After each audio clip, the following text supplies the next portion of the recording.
The enigmatic birth of Enkem's child. I will never forget the day Enkem announced she was pregnant. It was supposed to be a joyous moment, a time for the women of the village to gather and sing, to adorn her with beads and blessings. Instead, a thick silence cloaked the room. "How did it happen?" Mama Ifeoma asked, her voice tight with suspicion. Enkem lowered her gaze, her hands resting on her swelling belly.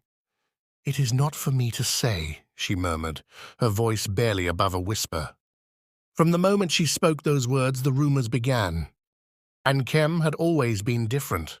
She was beautiful, yes, with skin like polished ebony and eyes so bright they seemed to hold secrets. But she was also solitary. She preferred the company of the forest to the bustling marketplace, and she would often disappear for hours, sometimes days, only to return with no explanation.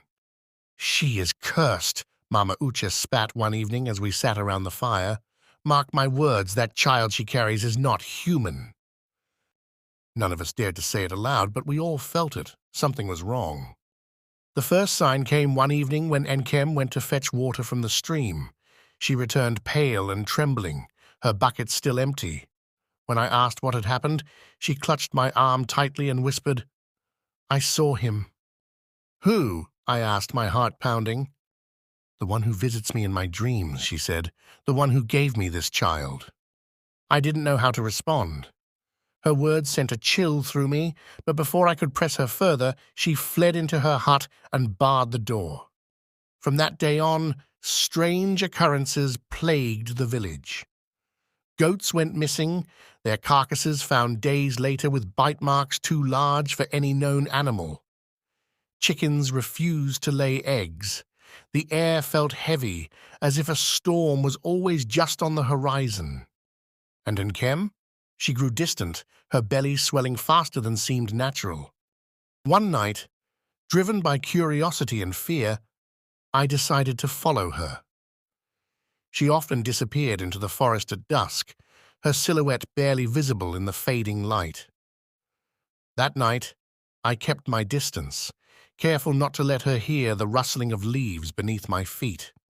She stopped at a clearing I had never seen before, where the moonlight filtered through the trees, casting an eerie glow.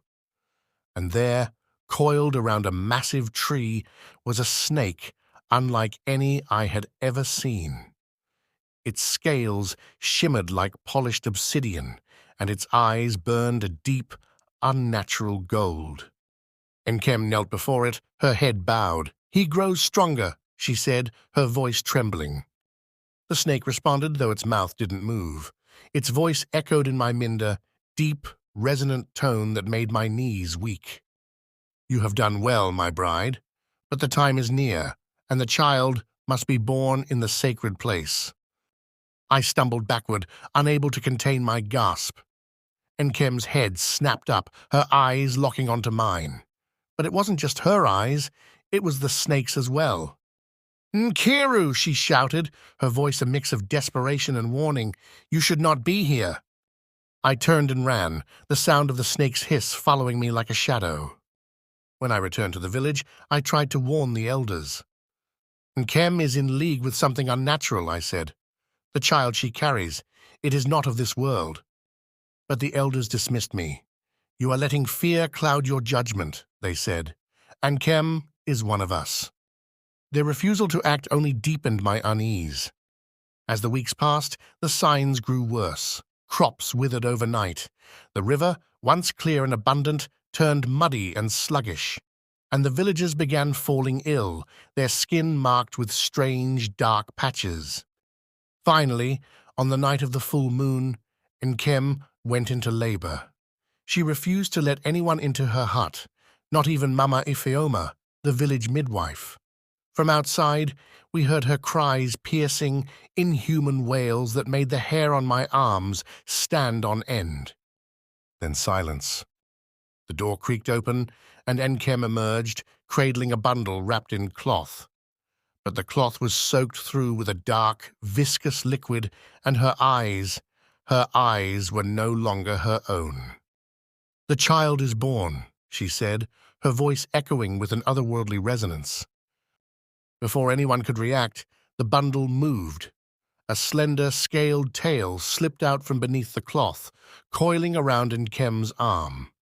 Gasps and screams erupted from the gathered crowd. The snake child lifted its head, revealing eyes identical to its mother's and its father's. It hissed, a sound that made the ground tremble. Then the sky darkened. The wind howled, and a voice, deep commanding, boomed from the forest. "Bring him to me, Nkem. The prophecy must be fulfilled." And as we stood frozen in terror, Nkem turned to us, her face a mixture of sorrow and triumph. "It is too late to stop what has begun," she said. And with that, she disappeared into the night, her laughter mingling with the wind as the village descended into chaos.